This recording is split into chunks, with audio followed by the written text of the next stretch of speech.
উপর তো হয়ে গেল। এখন ওই দিয়াদের শহরে বাড়িতে হচ্ছে এবার আলুর ঘাঁটি খাবার দাওয়াটা। তো ওটা আলুর ঘাঁটি আমি তো জীবনেও খাইনি। আলুর ঘাঁটি খামু কেন? আমি হচ্ছে এবারে ফেরিঘাট দেখি ধান দা লিয়ে যাই দিনই।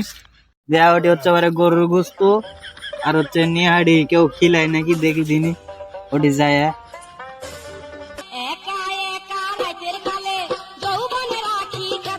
এরে তুতা জিয়াদের সরে ভাই আজকে দুপুরে আলু ঘাটে কার দাওয়াত দিছে। আমরা তামানে যাচ্ছি মোড়া তামানে তো পাঞ্জাবি পরে পরে আছে যা লাগবে উঠছ বাজাছো কিসে কাটি এর বাল, আমি কৃষক ওটে আলুর ঘাটি খাবার যাবো, আমি ফেরিঘাট যাবো গরুর গুস্ত খাবার। কৃষক ওটে আলুর ঘাটি খাবার যাবো। এই ভাত পানা চা মারাই হাকবার বইয়া রেটু বাজে হে শালা তোর তো দাওয়াতি করে না রে শালা।